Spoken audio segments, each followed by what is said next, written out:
കുറച്ച് ഇലയടയാണ്, കഴിച്ചിട്ട് അഭിപ്രായം പറയണമെന്ന് സുനിത.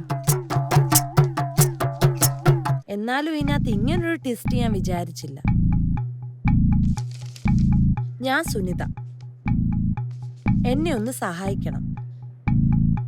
നാളെ ഒന്ന് ശീലചേച്ചിയുടെ വീട് വരെ വരണം. അന്ന് വന്ന തയ്യല് നടക്കണ വീട്.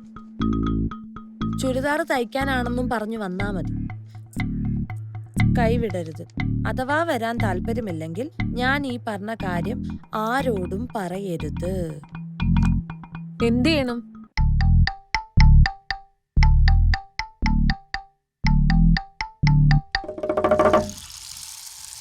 ഞാൻ പേടിച്ചിരിക്കുകയായിരുന്നു വണ്ടിയിൽ നിന്ന് ആരെങ്കിലും അടെടുത്തിട്ട് പോകുന്നു.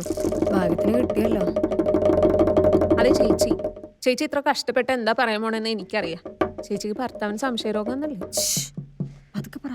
ഇവിടുത്തെ ശീല ചേച്ചിക്ക് വേറൊരു പേരുണ്ട്, ഒളിഞ്ഞു നോക്കി ശീലാന്ന്. അവിടെ ഇവിടെ ഒളിച്ചും ഭാഗത്തൊക്കെ നിന്ന് ഓരോന്ന് കേട്ടിട്ട് നാട്ടുകാർക്ക് മുഴുവൻ ഇത് പറഞ്ഞു കൊടുക്കും. അതുകൊണ്ടാണ് പീതാംബര ചേട്ടൻ ഇവിടെ പണിക്ക് വിട്ടണത്. ചേച്ചി ഇതൊക്കെ ചേച്ചിയുടെ തോന്നലല്ലേ? ആരായിട്ടാണ് ചേച്ചിയുടെ ഭർത്താവിന് ബന്ധമുള്ളതെന്ന് ചേച്ചിക്ക് അറിയാം? അതറിയില്ല. പിന്നെ എന്തിന്റെ അടിസ്ഥാനത്തിലാണ് ചേച്ചി ചേച്ചിയുടെ ഭർത്താവിന് സംശയമാണെന്ന് പറയണത്?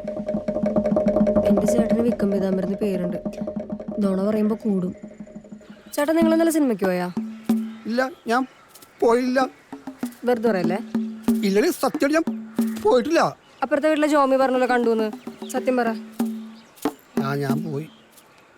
ഞാൻ പിന്നെ ദിവസം കൊണ്ടുപോകാം കേട്ടോ. അതങ്ങ് പറഞ്ഞാ പോരെ. അതും ഇതും തമ്മിൽ എന്താ ബന്ധം? അപ്പൊ തക്കുടൂനെ കുളിപ്പിച്ചതാ. ഒരാൾക്ക് ഒരാളുടെ കൊച്ചിനെ കുളിപ്പിക്കാനും പാടില്ല. ഈ വണ്ടിയൊക്കെ ഒന്ന് കഴുകിട്ട് പോക്കൂടെ? പിന്നെ കഴുകാന്ന്. നാട്ടുകാരൊക്കെ കണ്ട എന്താ പറയാ? പിന്നെ നാട്ടുകാരിലേക്ക് തരുന്നത്. ഞാൻ നിനക്ക് ആ പഴയ ഫോൺ മേടിച്ച് ഞാൻ ഒരു പുതിയ ഫോൺ മേടിച്ചു കേട്ടോ. ആ കാശത്തിലുള്ള ആ തെണ്ടി ആ കാശ് തന്നുണ്ട്. അതാരാ? ആ ബാലിച്ചേട്ടല്ലേ? അയാൾ ഇടയ്ക്കിടയ്ക്ക് തരുന്നില്ലെന്നല്ലോ. ഒറ്റടിക്കാന്നല്ലോ കുറച്ച്. ക്ലാസ് ഇല്ലേ? അത് ഞായറാഴ്ചയല്ലേ, നാളെ കൊണ്ടാക്കിയാൽ മതി. അങ്ങനെ ഒരു ദിവസം ഞാൻ നോക്കുമ്പോ മഴ പെയ്താൽ മാത്രം നനയാറുള്ള ഞങ്ങളുടെ തക്കുടു ഇതെന്തീ ചെയ്യണേ? ഇത് മോട്ടറുള്ള വണ്ടിയാണ്. കഴുകിയ ചീത്തയായി പോകുന്നത്. ഞാൻ കഴുകിയാനല്ലോ. ഇത് നീ കഴുകിയ ശരിയാവില്ല. പിന്നെ അങ്ങോട്ടത് ഒരു ദിവസമല്ല, പല ദിവസമായി. വെള്ളം കാണാത്ത ഞങ്ങളുടെ തക്കുടു എന്നും വെള്ളം കാണാൻ തുടങ്ങി. ഇതിലിപ്പോ എന്തെത്ര കാര്യം? ഒരാൾ അയാളുടെ വണ്ടി കഴുകി, അത്രയല്ലേ ഉള്ളൂ. അതങ്ങനെയല്ല. പിന്നെ കൊണ്ടൊന്നും തീർന്നില്ല. പണ്ട് സ്വന്തം ഭാര്യ വല്ലവന്റെ കൂടെ ഒളിച്ചോടി പോയ ചരിത്രമുള്ള ഒരു പുള്ളിൻ്റെ കൂടെ പലചരക്കട നടത്തുന്നത് നന്ദൻ ചേട്ടൻ. അവർക്ക് എന്തോ ഒരു മാനസിക പ്രശ്നമുണ്ട്. നല്ലൊരു ഡോക്ടറെ കാണിക്കണം. ഇവിടെ നല്ല ഡോക്ടർ അതിലുണ്ടോ? എനിക്കറിയില്ല. നിന്നെ പൊട്ടം കളിപ്പിക്കുന്നതാ. നീ വെറും പൊട്ടനാ. അവൾക്ക് വേറെന്തോ ബന്ധമുണ്ട്. അത് പുറത്തറിയാതിരിക്കാൻ വേണ്ടിയിട്ടുള്ള കളിയാണ്.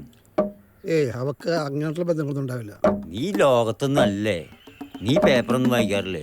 2 കുപ്പി കള്ളു കൊടുത്താൽ ഈ നാട് മുഴുവൻ ഉടുക്കൂട്ടി പാടണ പാണൻ ഷൺമു ഇവിടുത്തെ ഓട്ടോക്കാരനാണ്. പണ്ട് പീതാംബരചാണ്ട് ഇയാളും കൂടിയിട്ട് ഒരു ഭാര്യയും ഭർത്താവും രാത്രി കാറിൽ നിന്ന് സംസാരിച്ചപ്പോൾ അനാശാസ്യ പ്രവർത്തനം എന്ന് പറഞ്ഞാൽ അവരുടെ മെക്കിട്ട് കയറിയിട്ടേ ഇവിടുത്തെ ഇടിയനസൈ പിടിച്ച് നല്ല ഇടി കൊടുത്തതാണ്. എന്നിട്ടും പഠിച്ചിട്ടില്ല. എന്നാലും ഈ